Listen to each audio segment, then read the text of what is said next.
तो चलिए आज हम लोग क्लास 9th का साइंस का एक चैप्टर है फिजिक्स का आपका मोशन, उसको डिस्कस करना शुरू करते हैं, रिवाइज करते हैं मोशन।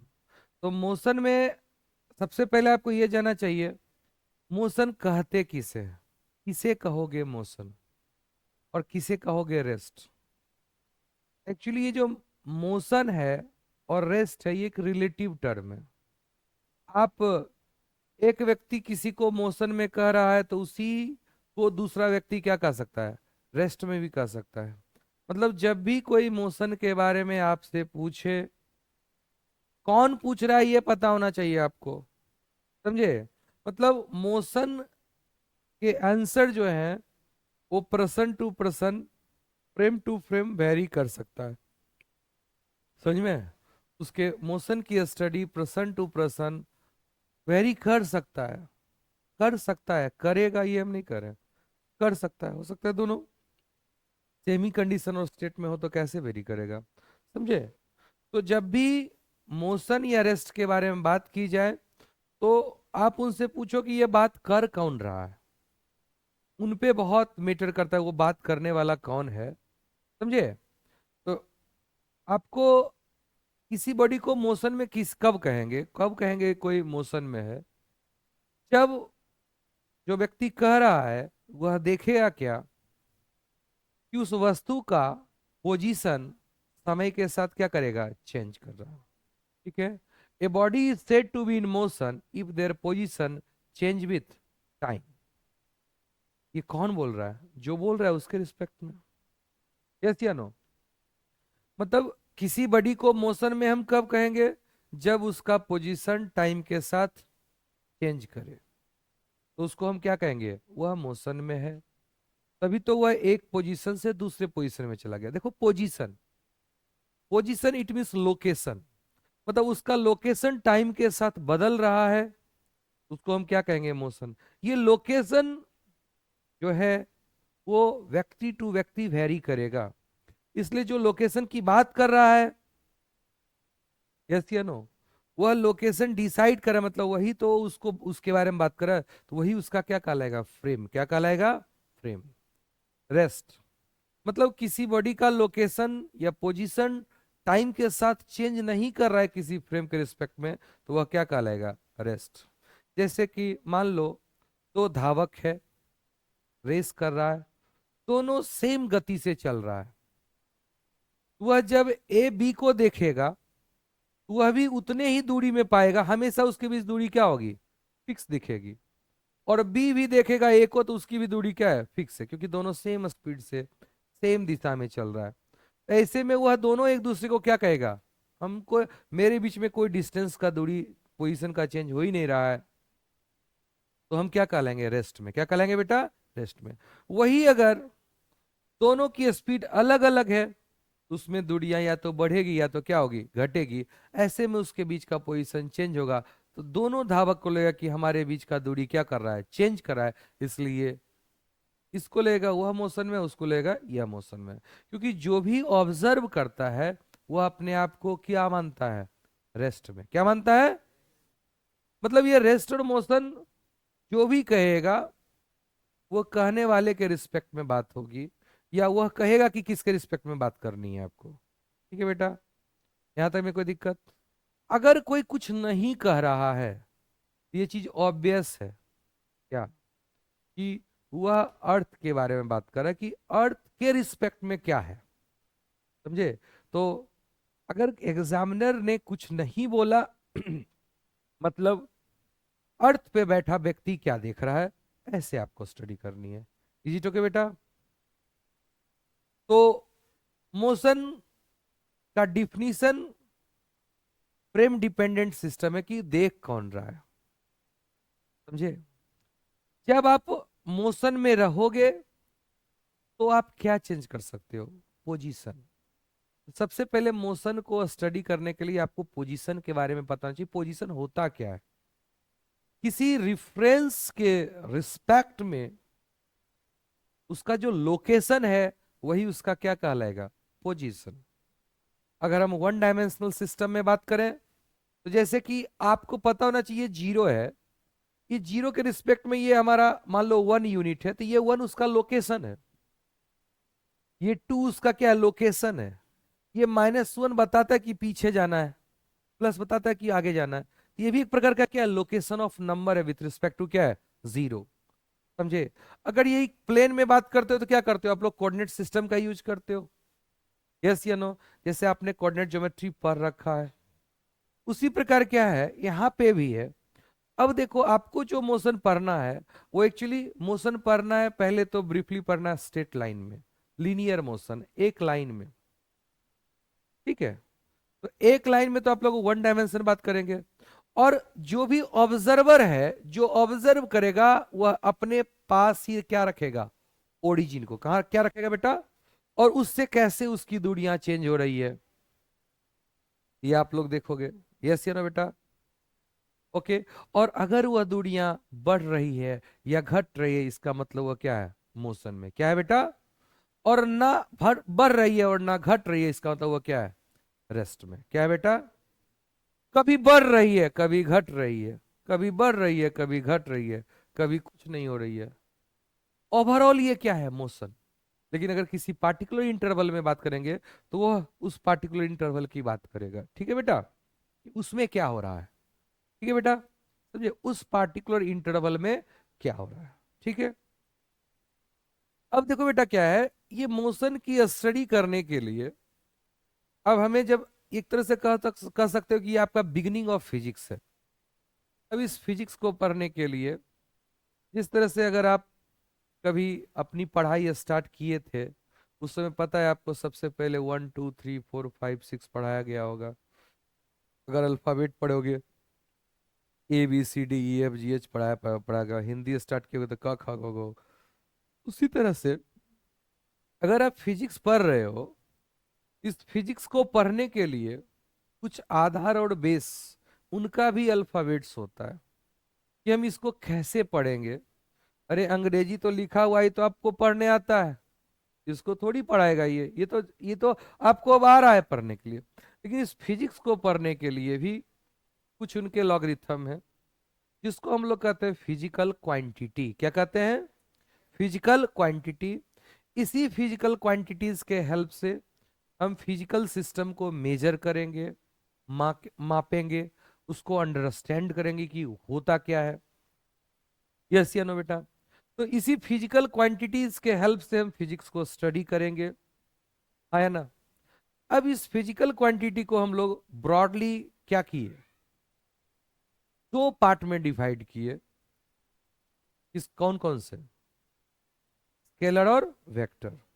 ओके। स्केलर किसे कहते हैं बेटा?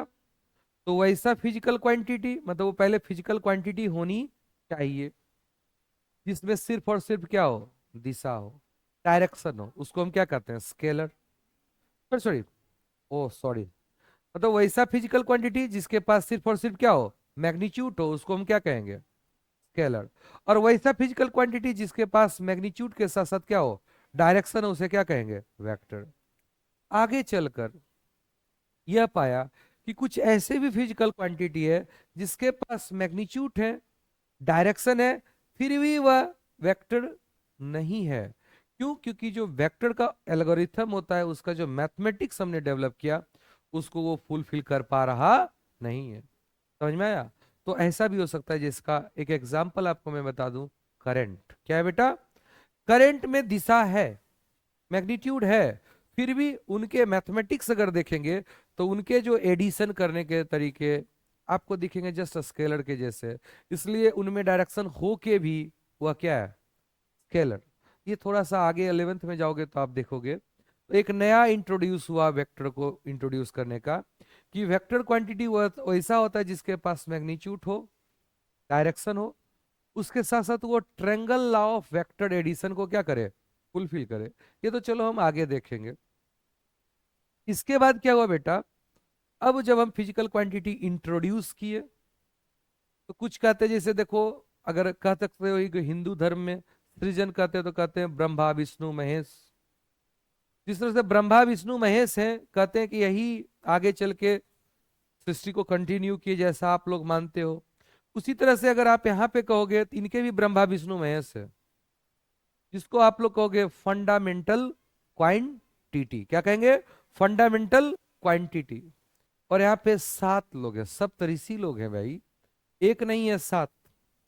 मास, समझे? मास एक फिजिकल क्वांटिटी उन्होंने इंट्रोड्यूस किया। दूसरा फिजिकल क्वांटिटी उन्होंने इंट्रोड्यूस किया लेंथ। और तीसरा क्या है? टाइम। ये सब त्रिसी में ये जो तीन है, इसको ब्रह्मा विष्णु महेश कह दो आप लोग। आपके लिए यही तीन बहुत इंपॉर्टेंट है, मास, लेंथ और टाइम, जो प्रायः यूज होते हैं। ऐसे होते ये कितने हैं? 7। कौन कौन? मास, लेंथ, टाइम। समझे?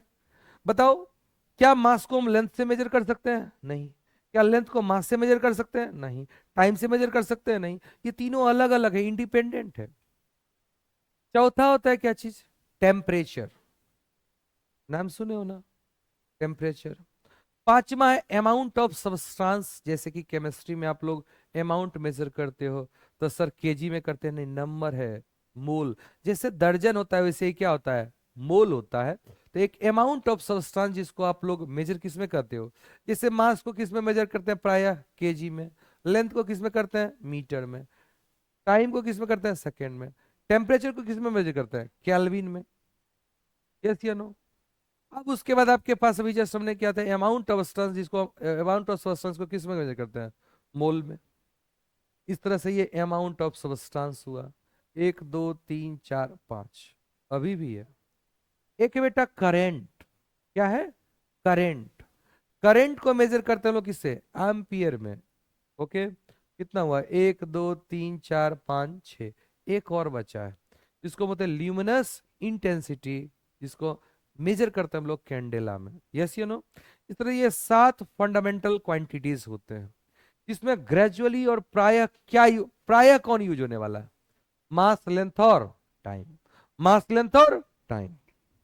Yes you know? ओके बेटा, अब मास को मेजर किस में करना है? केजी में, ग्राम में, क्विंटल में, बहुत सारे। तो कुछ कह रहे कि अब बहुत लोग बहुत तरीके से बोल सकते हैं, कुछ लोग देखना पाउंड में बोलते हैं।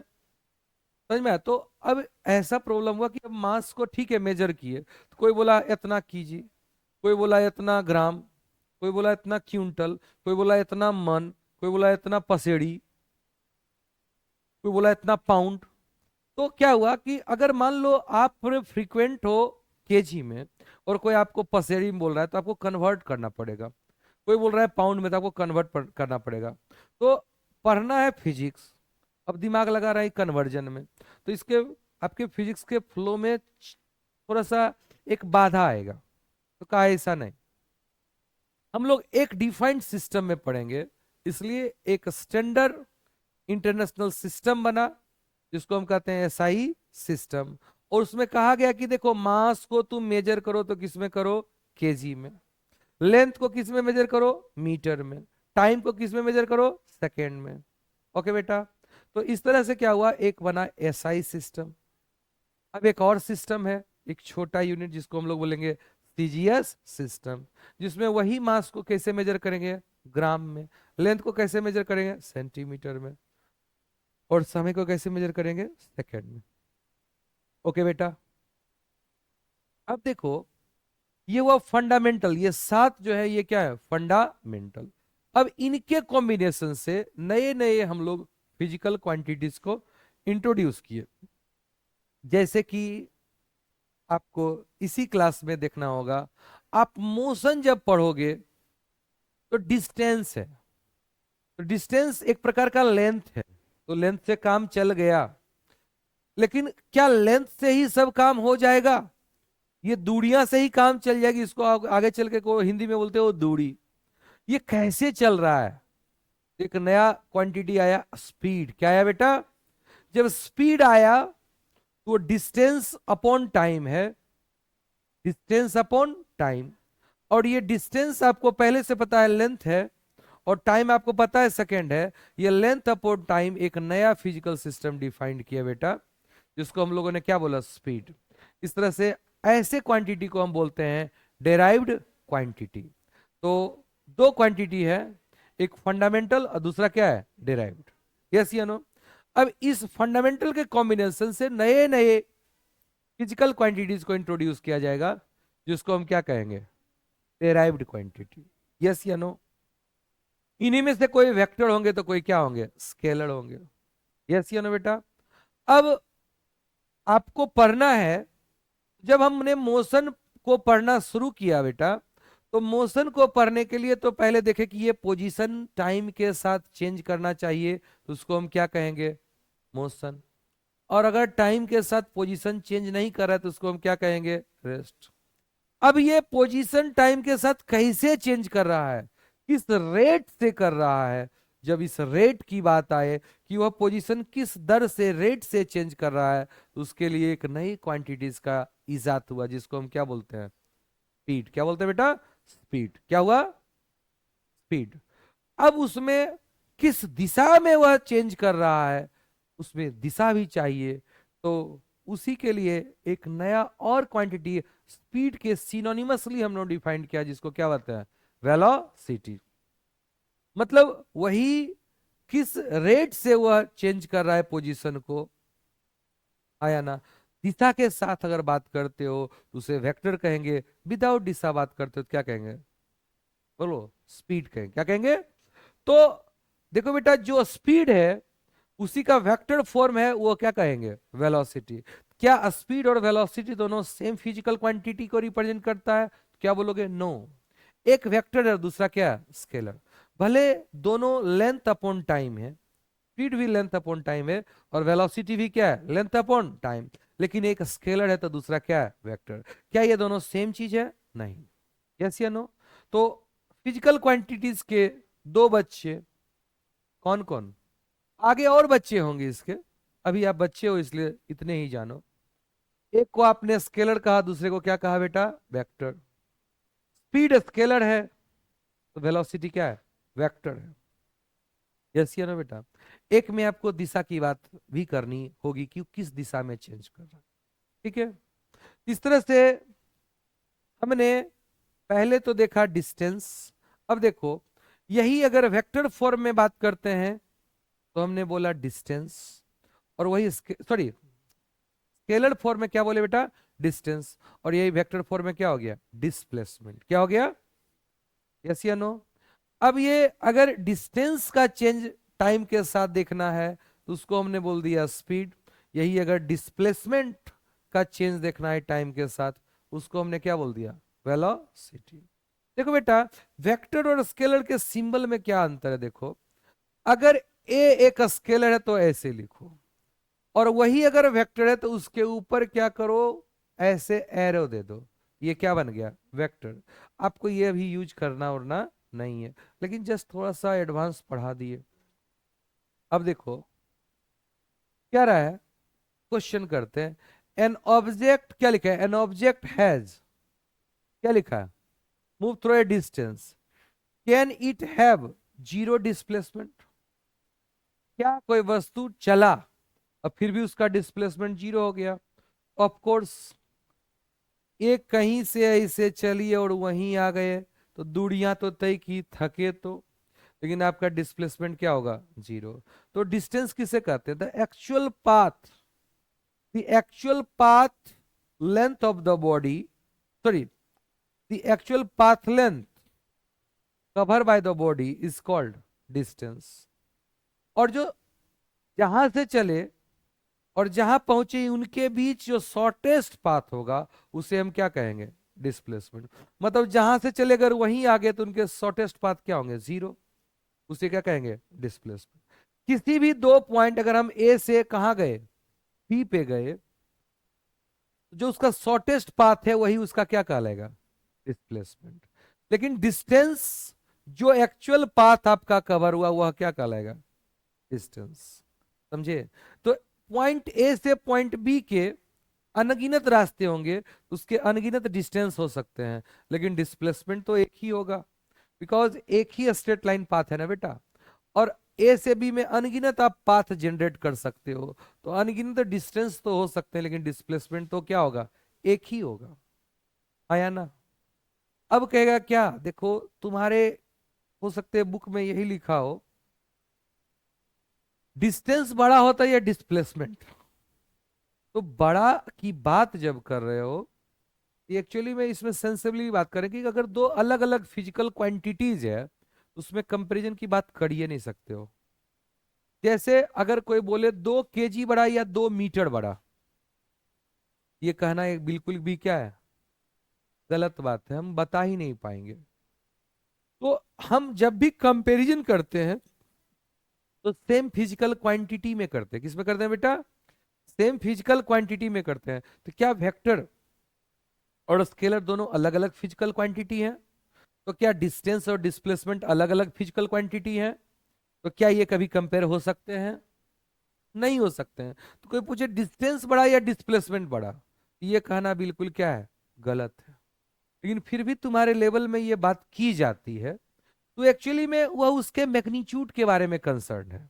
तो मैग्नीट्यूड, डिस्टेंस भी मेजर करोगे वो मीटर में करोगे, और डिस्प्लेसमेंट भी क्या करोगे, मीटर में। तो ऐसे केस में देखोगे क्या, डिस्प्लेसमेंट डिस्टेंस से हमेशा क्या होगा, छोटा, या ज्यादा क्या हो सकता है, बराबर। यस या नो? तो बोलो ये क्या, magnitude of displacement less than और इक्वल टू क्या होगा, डिस्टेंस। समझे? ये मैग्नीट्यूड की बात कर रहा है। मैग्नीट्यूड को हमेशा हम लोग कैसे लिखते हैं, मॉडुलस में। कैसे लिखते हैं बेटा? ये मॉडुलस है, समझे? वो बताता है मैग्नीट्यूड को, क्या है। जैसे आप लोग मॉडुलस पढ़े हो ना बेटा, इसी तरह से ये एक्चुअली में मॉडुलस उस प्रकार का मॉडुलस नहीं है, बट ये यहाँ पे क्या बताता है, मैग्नीट्यूड की बात कर रखा है, ठीक है। तो अगर हम डायरेक्शन पार्ट हटा दें वेक्टर में, तो अभी एक स्केलर के जैसे कंपेयर कर सकते हो ना, अगर वो सेम फिजिकल सिस्टम, मतलब सेम डायमेंशन सिस्टम में बात कर रखा है। यस या नो? तो डिस्प्लेसमेंट का मैग्नीट्यूड डिस्टेंस से छोटा होगा या क्या होगा, बराबर होगा। यहां तक में कोई दिक्कत समझ में आ रहा है? ओके। लेकिन कोई बोले कि डिस्प्लेसमेंट छोटा होगा डिस्टेंस से या बराबर होगा, तो ये थोड़ा सा कहना क्या है, गलत बात है। आपके एज में थोड़ा जायज हो सकता है, लेकिन थोड़ा सा आप ये चीज देख लीजिए, ठीक है बेटा। समझ में है कि अगर आपको सब्जेक्टिव वे में लिखे तो कहना कि magnitude of displacement is smaller than और इक्वल टू डिस्टेंस। बट अगर डिस्प्लेसमेंट की बात करेंगे तो ऐसा कहना जायज नहीं है, बिकॉज दोनों अलग अलग फिजिकल क्वांटिटीज को रिप्रेजेंट करता है। ठीक है, एक वेक्टर है, दूसरा क्या है, स्केलर। ओके। अब कह रहा है कि एक किसान भाई साहब है, a farmer move along the, क्या लिखा है, boundary of a square field of side 10 metre in 40 second, what will be the magnitude of displacement of the farmer at the end of 2 minute 20 second. अब देखो, एक ये बहुत अच्छा question है, हो सकता है ये आपके एग्जाम में आ जाए। देखिए, एक स्क्वायर फील्ड है, a farmer move along the boundary of a square field of side 10 metre. Square field है, हर एक साइड कितना है, इन 40 सेकेंड। कितना सेकेंड बेटा, इन 40 सेकेंड। ये एक कंप्लीट चक्कर लगाता है कितने में, 40 सेकेंड में। तो कह रहा है क्या, what will be the magnitude of, क्या लिखा है, displacement of farmer at the end of 2 minute 20 second. Okay. 2 minute 20 second में कितने सेकेंड होते हैं, 140 सेकेंड। 6 दूनी 12, मतलब 16 × 2 क्या हुआ, 120 + 20, 140 सेकेंड। अब 140 सेकेंड में देखो, अगर मान लेते हैं यहां से स्टार्ट किया, तो एक चक्कर 40, फिर 80, और फिर 120। अब फिर 20 सेकेंड में ये यहां पहुंच जाएगा कि नहीं, आधा। तो डिस्प्लेसमेंट तो ये हुआ बेटा, मैग्नीट्यूड ऑफ डिस्प्लेसमेंट। बट अगर डिस्टेंस की बात करता तो क्या होता, 3 राउंड प्लस आधा राउंड, मतलब 3 राउंड में कितना, 40 40 40, 120, और प्लस 20। तो डिस्टेंस तो वही 140 चलता। हर सेकेंड 1 मीटर चल रहा है, तो 140 सेकेंड में 140 मीटर चलेगा, ये क्या है, डिस्टेंस। लेकिन जब डिस्प्लेसमेंट की बात किया जाए तो ये यहां से क्या हुआ, फाइनली यहीं पहुंचा। तो डिस्प्लेसमेंट कितना हो गया, 10√2। यस या नो? अगला, which of the following is true for displacement, it can not be zero. क्या डिस्प्लेसमेंट जीरो हो सकता है? यस। जहां से चला वहीं पे आ गया, जहां से चला वहीं पे आ गया तो डिस्प्लेसमेंट क्या हो गया, जीरो। तो डिस्प्लेसमेंट जीरो हो सकते हैं। Its magnitude is greater than the distance travel by the object. क्या डिस्प्लेसमेंट के मैग्नीट्यूड डिस्टेंस से बड़े हो सकते हैं? कभी नहीं, कभी नहीं। क्योंकि किसी भी दो पॉइंट का ये शॉर्टेस्ट पाथ होता है, और जो डिस्टेंस होता है वो एक्चुअल पाथ होता है। वह एक्चुअल पाथ शॉर्टेस्ट पाथ हो भी सकता है और नहीं भी हो सकता है। तो डिस्प्लेसमेंट के मैग्नीट्यूड हमेशा डिस्टेंस से क्या होंगे, छोटे होंगे। ओके। अब देखो, मोशन जो होते हैं बेटा, वो दो प्रकार के होते हैं। कौन कौन? यूनिफॉर्म मोशन और non uniform motion. What is mean by uniform motion? अगर यूनिफॉर्म मोशन किसे कहते हैं, देखो अगर आप चल रहे हो, ठीक है, आप डिस्टेंस चल तय कर रहे हो, तो आप एक चीज को फिक्स रखो, या तो टाइम को या तो डिस्टेंस को। जनरली हम लोग टाइम को फिक्स रख रहे हैं, तो कहते हैं कि यूनिफॉर्म मोशन किसे कहेंगे? जो इक्वल दूरी तय करे इन इक्वल इंटरवल ऑफ टाइम। आपने टाइम को फिक्स किया और दूरी पूछा इक्वल है या नहीं, क्या वो इक्वल डिस्टेंस कवर कर रहा है? जब मैंने दिया क्या, equal time interval, if it travel equal distance in equal interval of time, then इसको हम क्या कहेंगे बेटा, यूनिफॉर्म। क्या कहेंगे? अगला है नॉन यूनिफॉर्म मोशन। कौन सा मोशन? Non uniform motion. क्या होगा? Unequal distance travel in equal interval of time. अगर अनइक्वल डिस्टेंस ट्रेवल कर रहा है इन इक्वल इंटरवल ऑफ टाइम, तो उसको हम क्या कहेंगे, नॉन यूनिफॉर्म मोशन। ठीक है बेटा। तो मोशन को हमने दो पार्ट में डिवाइड किया। Equal distance travel in equal interval of time, उसको कहेंगे यूनिफॉर्म। और unequal distance travel in equal interval of time, उसको क्या कहेंगे? अगर हम ये बोलें इक्वल टाइम इंटरवल में इक्वल डिस्टेंस चल रहा है, तो बात क्या है, एक ही है, इसको क्या बोलेंगे, यूनिफॉर्म मोशन। और इक्वल लेंथ चलने में अनइक्वल टाइम लग रहा है, तो भी इसको क्या कर सकते हैं, नॉन यूनिफॉर्म मोशन। आपने टाइम फिक्स किया तो आप देखो लेंथ क्या चल रहा है, अगर वो इक्वल है तो यूनिफॉर्म, अनइक्वल है तो क्या है, नॉन यूनिफॉर्म। अब हमने क्या किया, लेंथ फिक्स कर दिया और टाइम पूछा। इक्वल लेंथ चल रहा है और इक्वल टाइम इंटरवल है, तो क्या हो गया, यूनिफॉर्म। और इक्वल लेंथ चला है लेकिन टाइम इंटरवल अनइक्वल है, तो वो क्या होगा, नॉन यूनिफॉर्म। यस या नो बेटा? लेकिन प्राय जनरली क्या बोला जाएगा, equal distance travel in equal interval of time is called uniform, और unequal distance travel in equal interval of time वो क्या कहेंगे, नॉन यूनिफॉर्म। बिकॉज देखो बेटा क्या हुआ, आपको हम बताए थे जब कोऑर्डिनेट ज्योमेट्री पढ़ाए थे, तो आपके पास एक्स एक्सिस है और वाई एक्सिस है। और एक्स एक्सिस को प्राय हम कहते हैं कि इंडिपेंडेंट एक्सिस कहते हैं, और वाई एक्सिस को क्या कहते हैं, डिपेंडेंट। तो टाइम पे डिस्टेंस डिपेंड करता है। क्या टाइम ज्यादा होगा तो डिस्टेंस ज्यादा चल सकता है, टाइम कम होगा तो डिस्टेंस क्या करेगा, कम चलेगा। तो लोग कहेगा सर कम डिस्टेंस चलेगा तो कम टाइम लगेगा, ज्यादा डिस्टेंस चलेगा तो ज्यादा टाइम लगेगा। ये भी कहना सही है। लेकिन हम किसको स्विच कर सकते हैं इजिली, हम लोग इंडिपेंडेंट पैरामीटर मानते क्या है प्राय, टाइम। क्या मानते हैं बेटा? इसलिए टाइम के रेफरेंस में हम बात करते हैं। ओके बेटा, यहां तक में कोई दिक्कत? तो आपने देखा यूनिफॉर्म मोशन और नॉन यूनिफॉर्म मोशन के बारे में। ठीक है। अब देखो, अब एक स्पीड की बात करते हैं। किसकी बात करते हैं बेटा, स्पीड। तो जब भी डिस्टेंस, तो स्पीड क्या होता है, ये जो स्पीड है बेटा वो क्या होता है, स्पीड होता है डिस्टेंस अपॉन टाइम। तो स्पीड होता है डिस्टेंस ट्रेवल अपॉन टाइम। लेकिन उसमें हम लोग एवरेज स्पीड की बात करेंगे। एवरेज स्पीड किसे कहते हैं बेटा, total distance travel upon total time taken. Okay. अब स्पीड के भी टाइप होते हैं। ठीक है। Instantaneous speed, average speed. जैसे कि देखो बेटा, मैं बता दूं, जैसे कि आपको कोई कहे कि एवरेज आप कितना घंटा पढ़ते हो, तो एवरेज कितना घंटा पढ़ते हो, ये एवरेज कैसे निकाले, दिन में, महीने में? दिन में तो सर आज जो है 10 घंटा पढ़ लिए, या कल हम 10 घंटा पढ़े, तो कल का मेरा एवरेज क्या है? 10 घंटा। अच्छा, तो इस अनुसार से तुम अगर 30 दिन, पिछले 30 दिन में कहा जाए तो 300 घंटा पढ़े होगे, तुम्हारा एवरेज 10 घंटा। नहीं नहीं सर, ये पहला दिन है, पिछले 29 दिन तो पढ़वे नहीं किए थे, तो आपका एवरेज कहाँ गिर गया? 10/30, 10/30।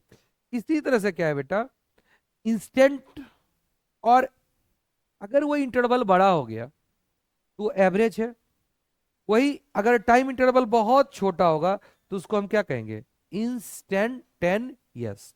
इंस्टेंटेनियस भी एक प्रकार का एवरेज ही होता है, इंस्टेंटेनियस भी एक प्रकार का क्या होता है? एवरेज होता है, बशर्ते कि वो टाइम इंटरवल क्या होता है? बहुत छोटा। जैसे कि आपको मैं बता दूं, आप लोग इक्विवेलेंट रेशनल नंबर तो पढ़े होंगे कभी जिंदगी में।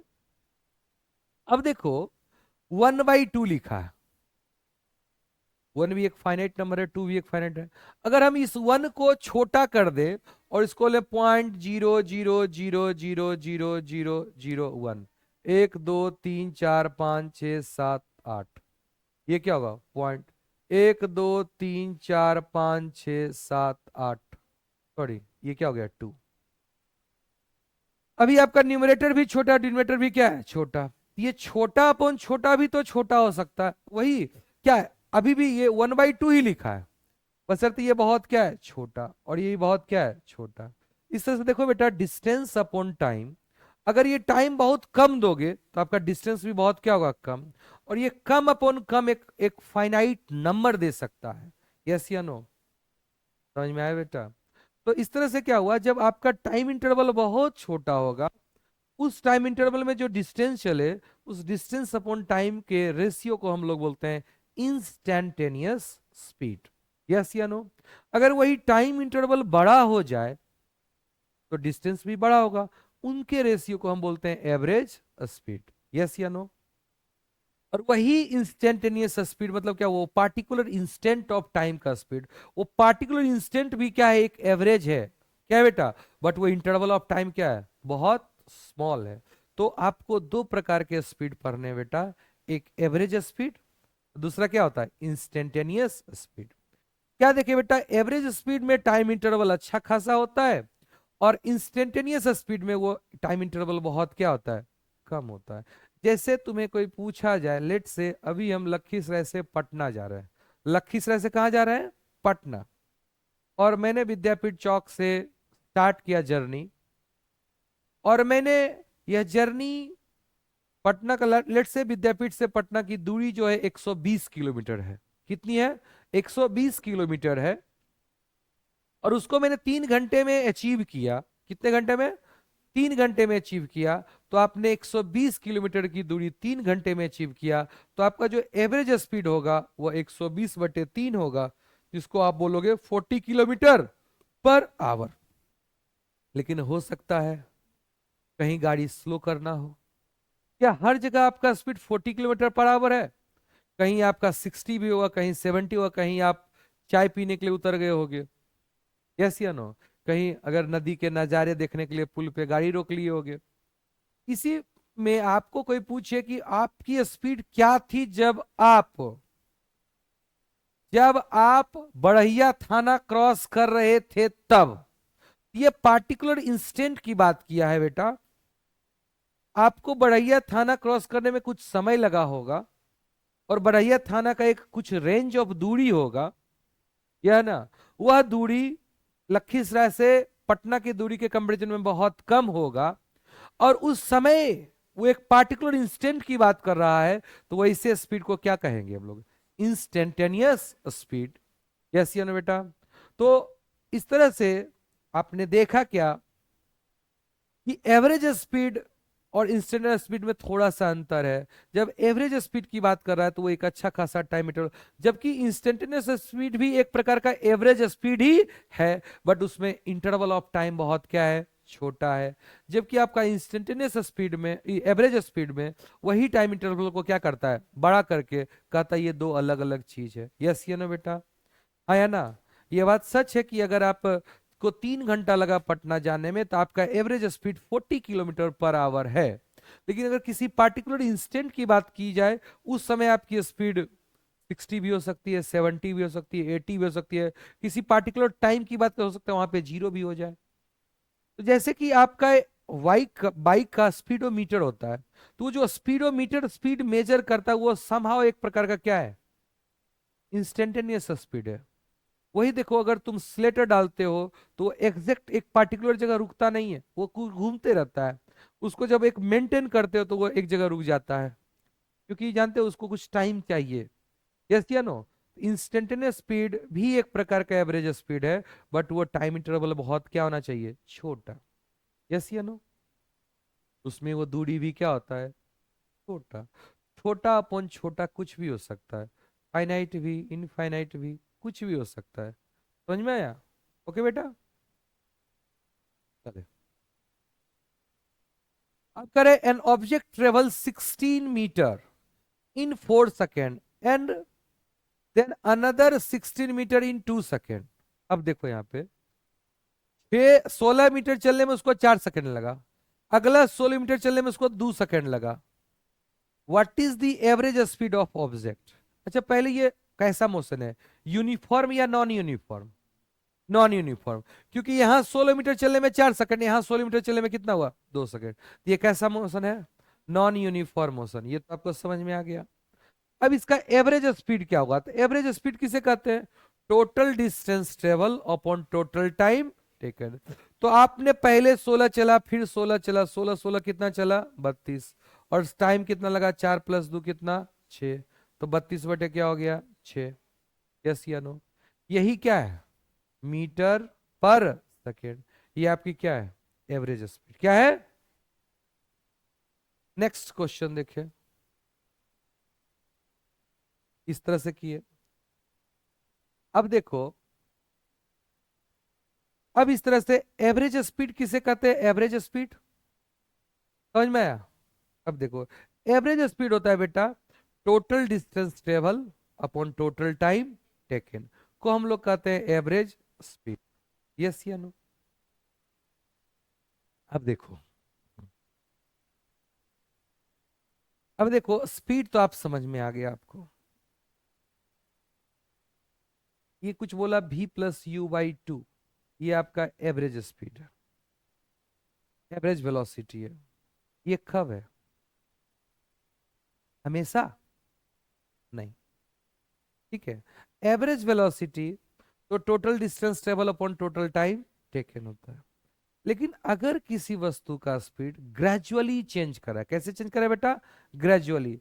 मतलब देखो, अभी स्पीड 0 है, 1 सेकेंड के बाद 5 हो जाए, अगले सेकेंड 10 हो जाए, अगले सेकेंड फिर क्या हो जाए, 15 हो जाए। हर सेकेंड 5 5 का चेंज करे, किसके करे बेटा, तो लीनियरली चेंज कर रहा है कि नहीं, यस या no?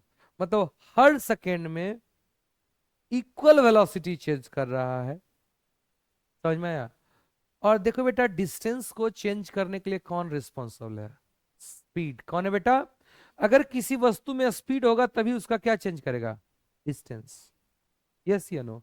Who is responsible to change distance, speed. कौन है बेटा? और who is responsible to change your speed, तो एक नए फिजिकल क्वांटिटी का इजाद करेंगे जिसको हम क्या बोलेंगे, एक्सलेशन। क्या बोलेंगे बेटा, यस या नो? अब देखो, जैसे आपने पढ़ा यूनिफॉर्म मोशन और नॉन यूनिफॉर्म मोशन, यस या नो, उसी प्रकार अब पढ़ने वाले हैं हम लोग यूनिफॉर्म एक्सलेशन और नॉन यूनिफॉर्म एक्सलेशन। आया ना? ओके बेटा, कि अगर यूनिफॉर्म एक्सलेशन है, एक्सलेशन कॉन्स्टेंटली है, समझ में आया, या उसको बोलते हैं कांस्टेंट एक्सलेशन बोल दे, तो क्या हुआ, एक्सलेशन क्या होता है, तो डिस्टेंस चेंज करने के लिए स्पीड चाहिए। अगर किसी की स्पीड 5 मीटर पर सेकेंड है, इसका क्या मतलब है, उसकी दूरी 5 से चेंज कर रही है, हर सेकेंड वो 5 मीटर चलेगा। अगर स्पीड 5 मीटर पर सेकेंड है, इसका मतलब वो हर सेकेंड कितना चलेगा, 5 मीटर। अगर कोई बोला कि किसी की स्पीड 10 मीटर पर सेकेंड, इसका मतलब क्या, वो हर सेकेंड कितना चल रहा है, 10 मीटर। अगर किसी की स्पीड 2 मीटर पर सेकेंड, इसका मतलब क्या है, वो हर सेकेंड कितना चल रहा है, 2 मीटर। स्पीड बताता है कि उसकी डिस्टेंस कितने से चेंज कर रही है। उसी तरह एक्सलेशन बताता है कि उसकी स्पीड कितने से चेंज कर रही है। अगर किसी का एक्सलेशन 2 है, क्या स्पीड पर सेकेंड, तो उसको बोलेंगे मीटर पर सेकेंड स्क्वायर। तो किसी का एक्सलेशन 2 है, इसका मतलब हुआ कि उसकी स्पीड 2 से क्या कर रही है, चेंज कर रही है। और अगर वो एक्सलेशन एक्सलेट कर रहा है, मतलब उसके स्पीड को बढ़ा रहा है, तो उसको हम बोलते हैं एक्सलेशन। और वही उसके स्पीड को घटा रहा है, तो उसका नाम क्या होता है, रिटार्डेशन। क्या होता है, रिटार्डेशन। तो अगर किसी का एक्सलेशन 2 है, मतलब वह उसके स्पीड को कितने से चेंज करेगा, 2 से हर सेकेंड। अगर एक्सलेशन 5 है और अभी मेरी स्पीड 10 है, अभी मेरी स्पीड क्या है 10, और एक्सलेशन कितना है 5, तो बताओ एक सेकंड के बाद स्पीड क्या हो जाएगा 15, अगले सेकंड स्पीड क्या हो जाएगा 20। ए बेटा, मिस्टर सामंडी, आखिर उसमें क्या ऐसा जादू है? तुम्हारा एटीट्यूड लग ही नहीं रहा है कि तुम्हारा एटीट्यूड पढ़ने का है, तुम उसके ख्यालों में खोए हुए हो। मैं बहुत देर से गौर कर रहा हूं तुम्हें, आंख मटमटा रहा है, क्या बात है, नींद नहीं आया है क्या रात को? प्रॉपर नींद नहीं लिए क्या बेटा? पढ़ने में मन नहीं लग रहा है इतना अच्छा से? क्या मोशन तुमको हम रिवीजन करवा रहे हैं, और रिवीजन में क्या लग रहा है कि एकदम ऐसी कुछ से कुछ बोल रहे हैं?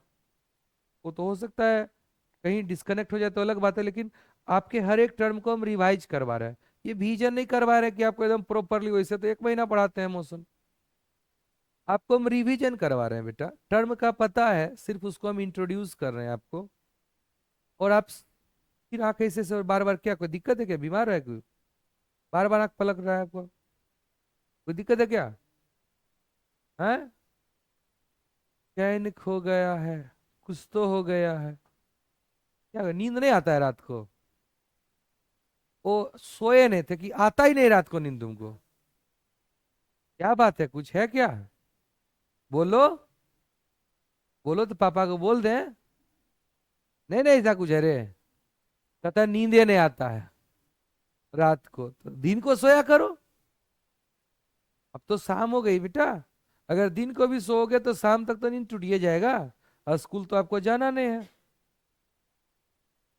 क्या, चलो, तो यही बेटा है कि एक्सलेशन जो होता है वो वेलोसिटी को क्या करता है, चेंज करता है, स्पीड को चेंज करता है।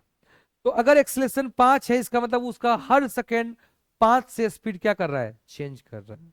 ओके, मान लो अभी स्पीड 10 है, एक सेकंड के बाद क्या हो जाएगा 15, एक सेकंड बाद क्या हो जाएगा 20, एक सेकंड बाद क्या होगा 25। तो ऐसे को आप बोलेंगे लीनियरली। ये कैसे बिहेव कर रहा है, लीनियरली, इसका स्पीड लीनियरली चेंज कर रहा है, किससे, टाइम से।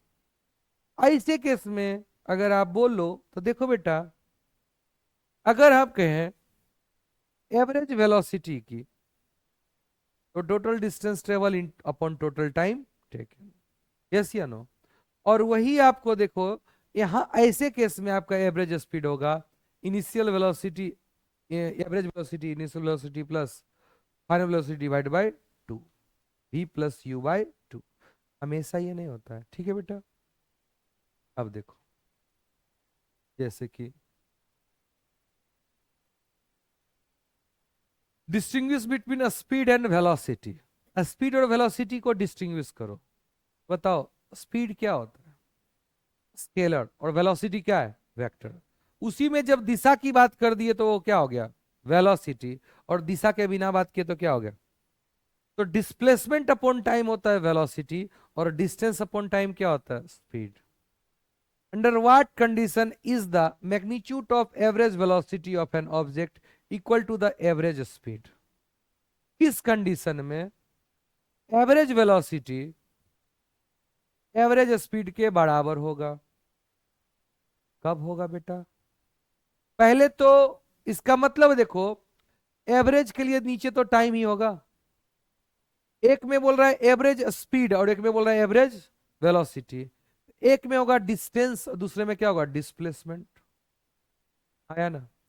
अगर टाइम सेम है तो ये भी मैग्नीट्यूड सेम होना चाहिए कि नहीं? मतलब जब डिस्टेंस और डिस्प्लेसमेंट क्या हो, सेम हो, इसका तो वो मोशन कैसा होना चाहिए, एक लाइन में और एक ही दिशा में। अगर यही एक ही लाइन में हो लेकिन लौट के चल आए, तब तो डिस्प्लेसमेंट डिस्टेंस अलग हुआ, मतलब इसके दिशा भी चेंज होने नहीं चाहिए। तो ऐसे मोशन को एक लाइन में चलना है और एक ही दिशा में चलना है, दिशा चेंज करनी नहीं है। ऐसा नहीं कि मोशन इन स्ट्रेट लाइन आगे चल के पीछे आ गया, तब तो नहीं होगा बेटा।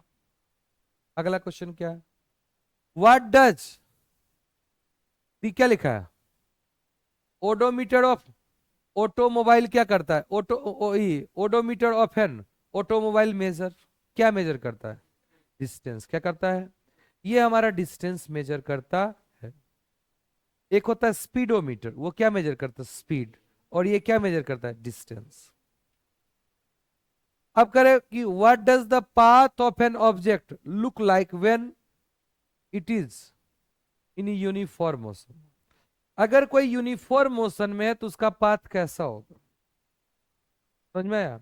अगर एक ही दिशा में यूनिफॉर्मली चल रहा है, equal distance in equal interval of time, एक लाइन में दिखेगा कि नहीं। ये पाथ मतलब ग्राफ की बात करेंगे तो दिखाएंगे आपको। अब ड्यूरिंग एन एक्सपेरिमेंट क्या लिखा है, क्या लिखा है, एक सिग्नल फ्रॉम क्या लिखा है, spacecraft reach the ground station in 5 minute. What was the distance of the spacecraft from the ground station. ठीक है, अब बताओ, स्पेसक्राफ्ट से कोई सिग्नल आ रहा है तो सिग्नल किस फॉर्म में आएगा, बोल के, साउंड के फॉर्म में आएगा, किस फॉर्म में आएगा, लाइट के फॉर्म में, इलेक्ट्रोमैग्नेटिक रेडिएशन के फॉर्म में। यस या नो बेटा। तो वो सिग्नल की स्पीड क्या होती है, ऐसे क्वेश्चन बोल रखा है, 3 × 10⁸ ये क्या है, स्पीड ऑफ लाइट। और उसको ग्राउंड पे आने में कितना सेकंड लगा बेटा, सॉरी 5 मिनट लगा।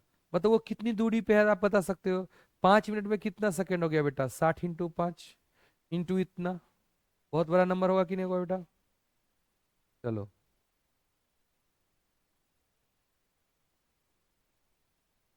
अब देखो, the odometer of a car reads इतना किलोमीटर एट द, क्या लिखा है, at the start of trip and इतना kilometre at the end of trip. If the trip take 8 hour, calculate the average speed. अब बताओ, शुरू में उसको कितना था, 2000 किलोमीटर, बाद में वो कितना पाया, 2400 किलोमीटर, तो वो एक्चुअली कितना चला, 400 किलोमीटर। डिस्टेंस ट्रेवल कितना हुआ, इसको चलने में कितना समय लगा, 8।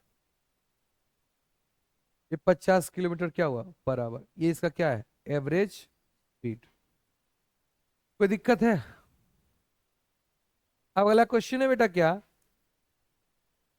उषा नाम की एक लड़की है जो स्विम कर रहा है in a 9 metre long pool, 90 metre sorry, she cover 180 metre in 1 metre by swimming from one end to the another end and back along the same straight path. Find the average speed and average velocity. अब बताओ, अगर average को लिखने का तरीका ये है, यहाँ पे स्पीड डालोगे तो टोटल डिस्टेंस कितना हुआ बेटा, 180, और उसको पाने में कितना समय लगा बेटा, 1 मिनट, मतलब 60। आंसर क्या हुआ, 3 मीटर पर सेकंड। लेकिन वही अगर वेलोसिटी की बात करेंगे तो डिस्प्लेसमेंट क्या हो गया बेटा, 0। जहां से चला वहीं आ गया ना बेटा, तो वेलोसिटी क्या हो गया, 0, क्योंकि डिस्प्लेसमेंट क्या है, 0। टाइम तो वही लग रहा है, 60 सेकेंड, आया ना। ओके, तो वेलोसिटी हो गया, average velocity 0, but average distance क्या हो गया, एवरेज स्पीड क्या हो गया। अब देखो, वेलोसिटी को कौन चेंज करता है, acceleration. Who is responsible to change your velocity, acceleration. Yes या नो। तो rate of change of velocity को ही क्या कहते हैं, acceleration, rate of change of velocity. मतलब एक यूनिट सेकेंड में जितना वेलोसिटी चेंज कराया वही क्या कहलाता है, एक्सलेशन। यूनिट सेकेंड में जो स्पीड चेंज होता है उसी को एक्सलेशन कहते हैं, या वेलोसिटी चेंज होता है उसको क्या कहते हैं, एक्सलेशन। वेक्टर फॉर्म को भी एक्सलेशन बोलते हैं और स्केलर फॉर्म को भी क्या बोलते हैं, एक्सलेशन। ठीक है बेटा, okay. Change in velocity upon change in time, yes या नो। ओ, उसको हम बोलते हैं एक्सलेशन। ए हुआ final velocity minus initial velocity divided by t, yes या नो। अब देखो, ये एक्टिविटी है। अगर start from the stationary position, Rahul क्या लिखा है? इज क्या है? Bicycle to attain velocity 6 metre per second in 30 second. अब बताओ, एक व्यक्ति है जो साइकिल को चलाना शुरू किया, उसकी इनिशियल वेलोसिटी क्या है? 0। और वह 6 सेकेंड में, सॉरी 30 सेकेंड में उसकी वेलोसिटी क्या आ गई? 6 मीटर पर सेकेंड। उसको टाइम कितना लगा? 30 second. Then he apply brake such that velocity of the bicycle comes down to 4 meter per second in the next 5 second. Calculate the acceleration of the bicycle in both the case. सबसे पहले कुछ चीज जानो। यह एक मतलब क्या कह सकते हो, स्टैंडर्ड तरीका है कि जो इनिशियल, इसको भी आप इनिशियल, प्राय हम t इक्वल टू 0 को क्या बोलते हैं? इनिशियल। समझे? उस इनिशियल टाइम पे जो उसकी वेलोसिटी होती है उसको हम लोग प्राय सिंबल से कैसे लिखते हैं? यू से। कैसे लिखते हैं बेटा? और किसी टाइम टी पे जो वेलोसिटी होती है जिसको हम लोग बोलते हैं फाइनल वेलोसिटी, उसको हम लोग कैसे लिखते हैं बेटा? बी से। एक्सलेशन का सिंबल है बेटा ए, टाइम का सिंबल क्या है? टी। और ये जो डिस्टेंस चलता है उसकी सिंबल क्या है बेटा? 1 2 3 4 और ये 5 पैरामीटर है, जिसके हेल्प से हम लोग क्या करेंगे? आगे के मोशन की स्टडी करेंगे। तो आपको इस क्वेश्चन में क्या कहा कि एक बाइसिकल है, देखो यहां पे कह रखा है स्टार्ट फ्रॉम स्टेशनरी पोजीशन, मतलब वो रेस्ट में था, ठीक है। और राहुल पैडल मारना शुरू किया, तो इसकी इनिशियल वेलोसिटी क्या हो गई बेटा? 0। और किसी टाइम कितना, 30 सेकेंड बाद उसकी स्पीड क्या हो गई? 6 मीटर पर सेकेंड। उसके बाद उसने ब्रेक अप्लाई किया, और ब्रेक अप्लाई करेंगे तो उसको क्या होगा? रिटार्डेशन होगा। क्या होगा? शुरू होगा बेटा, उसकी वेलोसिटी घटनी शुरू होगी, जिसको बोलेंगे रिटार्डेशन। तो ब्रेक अप्लाई किया such that the velocity of the bicycle comes down to, पाई ने बोला 2, मतलब 6 से, 0 से क्या हुआ बेटा? 6, और 6 से फिर क्या हो गया? 4। इन नेक्स्ट 5 सेकेंड, यहां आपका टाइम की बात करेंगे तो ये क्या हो गया? 0। और यहां आते आते क्या लगा? 30 सेकेंड। अब फिर अगला 35वां सेकेंड में आके क्या हो गया? 4 हो गया, ठीक है। Calculate the acceleration of the bicycle in both case. Acceleration, तो पहले केस में एक्सलेशन क्या होगा? बोलो। Change in velocity upon time. तो वेलोसिटी कितना हुआ? 0 से 6, 6 माइनस क्या हुआ है? चेंज जब भी बोले तो फाइनल माइनस क्या हो गया? इनिशियल। और टाइम कितना लगा उसको बेटा? 30 सेकेंड। 30 माइनस 0 भी बोल सकते हो। तो उसका एक्सलेशन क्या हो बेटा? 1/5 मीटर पर सेकेंड स्क्वायर। अगला क्या है बेटा?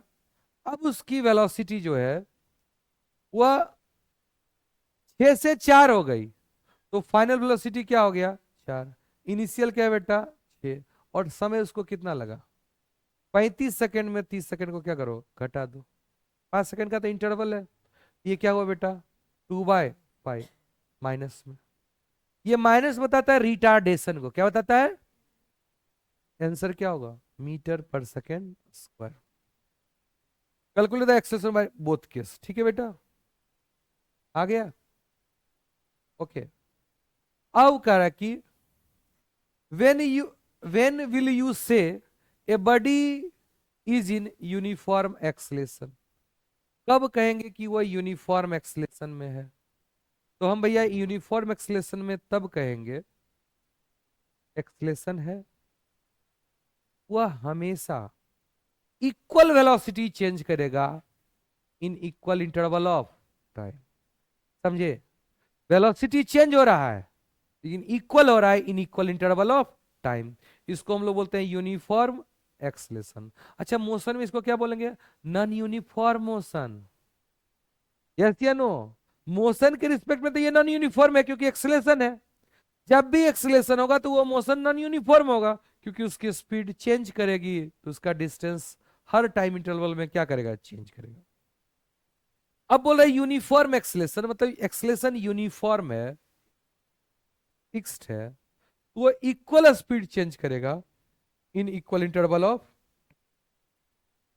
समझे। और नॉन यूनिफॉर्म एक्सेलरेशन मतलब है unequal speed change in equal interval of time. तो कह रहा है कि यूनिफॉर्म एक्सेलरेशन और नॉन यूनिफॉर्म एक्सेलरेशन, है ना बेटा। अब देखो क्या कर रहा है, ए बॉय, सॉरी ए बस, क्या लिखा है, decrease its speed from 80 kilometre per hour to 60 kilometre per hour in 5 second, find the acceleration of bus. क्या होता है, चेंज इन वेलोसिटी या change in speed upon time. Change हमेशा क्या होता है, फाइनल माइनस इनिशियल।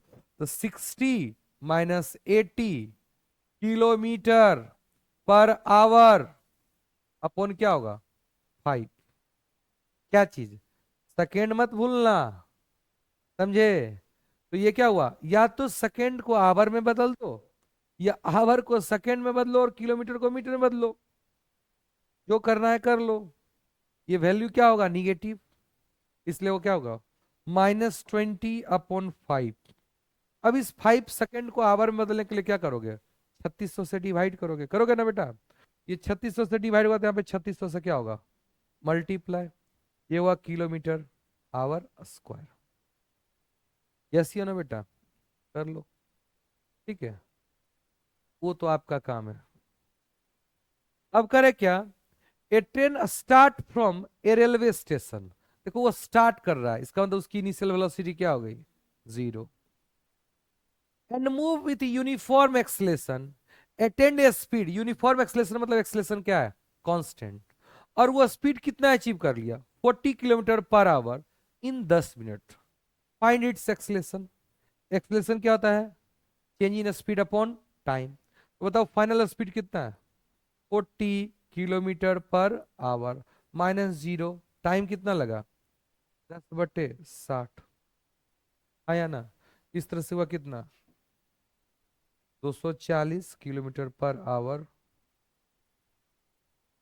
आया ना, कोई दिक्कत।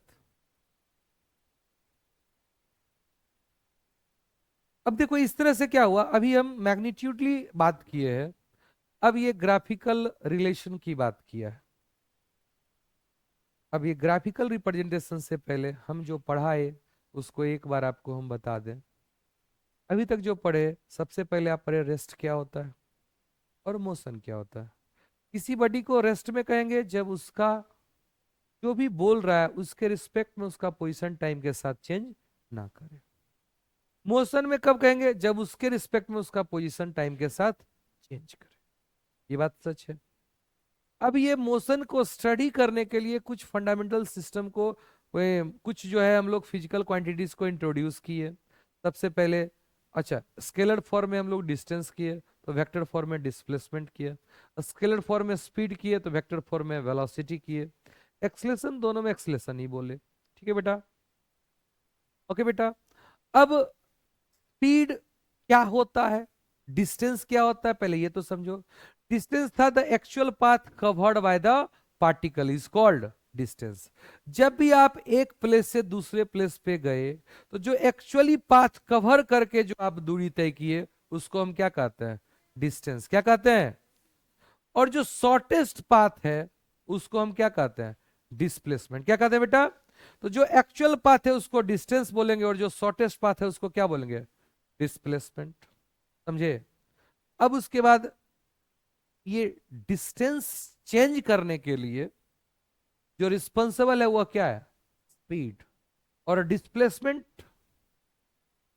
समझे, जो आप चेंज कर रहे हैं डिस्प्लेसमेंट, जो डिस्प्लेसमेंट हो रहा है वो डिस्प्लेसमेंट पाने के लिए क्या है बेटा, कौन रिस्पॉन्सिबल है वेलोसिटी। ये जो डिस्टेंस आएगा कब आएगा, जब उसमें स्पीड होगी, यस या नो। तो एक नए क्वांटिटी का इजाद किया जिसको हम क्या बोलते हैं स्पीड, और उधर क्या हुआ वेलोसिटी। और ये स्पीड बोले डिस्टेंस अपॉन टाइम को हम क्या कहते हैं speed, distance travel upon time taken is called speed, yes या नो। जब एग्जामिनर कुछ भी नहीं बोले तो आपको वो किस स्पीड की बात कर रही है एवरेज स्पीड, कौन सा स्पीड, यस या नो। और सिमिलरली अगर वेलोसिटी में बात करना चाहते हैं वो कौन सा कहेगा एवरेज वेलोसिटी। तो एवरेज स्पीड क्या होता है total distance travel upon total time taken. Average velocity क्या होता है बेटा total displacement upon total time, yes या नो। लेकिन एक और स्पीड होते हैं बेटा जिसको हम लोग क्या बोलते हैं, इंस्टेंटेनियस स्पीड, जो किसी पार्टिकुलर इंस्टेंट ऑफ टाइम या किसी पार्टिकुलर प्लेस पे उसकी क्या स्पीड है उसके बारे में बात करना चाहता है। इसके लिए इंस्टेंटेनियस स्पीड भी एक प्रकार का एवरेज स्पीड है, बट उसमें आपका टाइम इंटरवल बहुत क्या होना चाहिए, छोटा, यस या नो। उसमें तय की गई दूरी भी आपकी बहुत क्या होनी चाहिए, छोटी। वो छोटी अपन छोटी जो है वो कुछ भी हो सकती है बेटा, यस या नो। उसके फाइनाइट वैल्यू भी हो सकते हैं। अभी तो आप बच्चे हो, आगे चल के आप पढ़ोगे, जब मैथमेटिक्स में पढ़ोगे, लिमिट्स नाम का एक टॉपिक है जिसमें इनडिटर्मिनेट फॉर्म पढ़ोगे। 7 इनडिटर्मिनेट फॉर्म होते हैं, उसमें one of the indeterminate form यही होता है जिसको बोलते हैं हम 0/0 फॉर्म। तो आप बहुत कम टाइम इंटरवल दो, उसमें बहुत कम दूरी वो तय करेगा, लेकिन वो दूरी अपन जो टाइम होगा, जो इंटरवल है, वो एक फाइनाइट वैल्यू भी दे सकता है, जिसको आप लोग बोलते हो इंस्टेंटेनियस स्पीड। अब देखो बेटा, आपके इंस्ट्रूमेंट सेंसिटिव है, मोड सेंसिटिव, मतलब स्पीडोमीटर जो आप स्पीड मेजर करता है, वो जितना महंगा, आप जो महंगा मतलब समझने को समझो कि उतना सेंसिटिव है, मतलब वो बहुत ही कम टाइम इंटरवल में वो डिस्टेंस को मेजर कर लेगा। कोई सुस्त होगा, वो अच्छा खासा टाइम लेगा, तब बताएगा कि यहां से यहां गया, तो वो स्पीड बताएगा, तो उतना अच्छा एक्यूरेट नहीं है। तो ये जो एक्यूरेसी की बात करते हैं, इसलिए इंस्टेंटेनियस में वो यही है बेटा, समझ में आया? वो कौन कितना कम इंटरवल लेके वो बता रहा है उस स्पीड को, इंस्टेंटेनियस स्पीड को, समझ में, उसी को बोलते हैं इंस्टेंटेनियस स्पीड, यस या नो।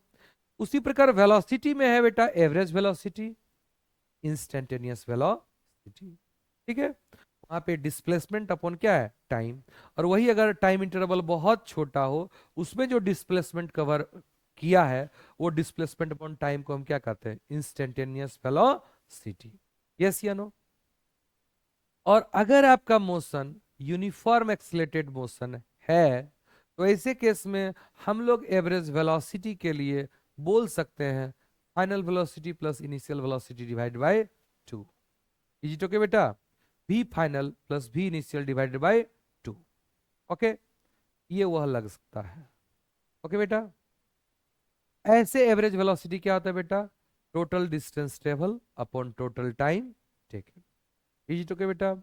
अब देखो बेटा क्या है, अब आप बच्चों को या एक्सलेशन नाम का चीज इंट्रोड्यूस किया गया, और ये एक्सलेशन करता क्या है, यह रिस्पॉन्सिबल होता है उसके स्पीड को चेंज करने के लिए, यस या नो।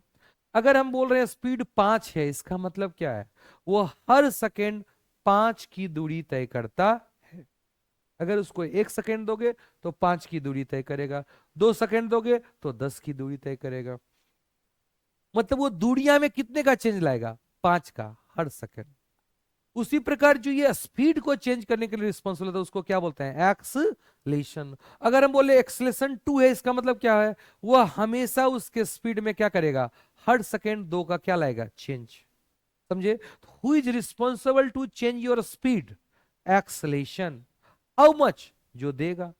अगर किसी का एक्सलेशन 2 है, इसका मतलब वो उसके स्पीड में हर सेकेंड 2 का चेंज लाएगा, यस या नो, ओके बेटा। अब ये जो एक्सलेशन है वो कैसा है, यूनिफॉर्म या नॉन यूनिफॉर्म। अगर कांस्टेंट एक्सलेशन और या वेरिएबल एक्सलेशन, ऐसे भी सोच सकते हो। अगर हम कह सकते हैं यूनिफॉर्म एक्सलेटेड मोशन, मतलब उसका एक्सलेशन कांस्टेंट है, लेट्स से 5, उसके स्पीड में हमेशा 5 का चेंज करेगा। और यही अगर नॉन यूनिफॉर्म एक्सलेटेड मोशन है, मतलब उसका स्पीड जो चेंज होगा वो हर टाइम में अलग अलग होगा, समझे, पहले सेकंड में कुछ और स्पीड चेंज हुआ, अगले सेकंड में कुछ और चेंज होगा, मतलब उसका एक्सलेशन कांस्टेंट नहीं, ठीक है बेटा। आपको पढ़ना जो है, पहले रेक्टिलिनियर मोशन पढ़ना है, एक लाइन में मोशन पढ़ना है बेटा, समझे। अब देखो, इसके बाद हम बताए थे क्या, जब आप इस मोशन की स्टडी किए अभी तक, तो आपके पास कौन कौन से पैरामीटर आए, तो डिस्टेंस जिसको हम लोग एस से लिखेंगे, टाइम जिसको हम टी से मेजर करेंगे, इनिशियली उसकी क्या स्पीड है उसको हम यू बोलेंगे, फाइनली उसकी स्पीड क्या है उसको हम क्या बोलेंगे, वी बोलेंगे, और एक्सलेशन को हम क्या बोलेंगे, ए बोलेंगे। और आपको जिस मोशन को पढ़ना है वो आपका कांस्टेंट एक्सलेटेड मोशन पढ़ना है, जिसको हम बोलते हैं यूनिफॉर्म एक्सलेटेड मोशन, जिसमें एक्सलेशन क्या होगा, कांस्टेंट। समझे? तो जब एक्सलेशन कांस्टेंट होगा, और इस एक्सलेशन का डिफिनीशन पढ़े थे आप लोग अभी जस्ट, एक्सलेशन जो होता है वो चेंज इन वेलोसिटी अपॉन क्या होता है, time. Change in velocity upon क्या होता है, टाइम। चेंज हमेशा होता है फाइनल माइनस इनिशियल। इसी को टी इधर ले चले जाओ तो क्या बनेगा बेटा, v minus u is equal to a t. V बराबर क्या होगा बेटा, u प्लस ए टी। ये फॉर्मूला आ गया।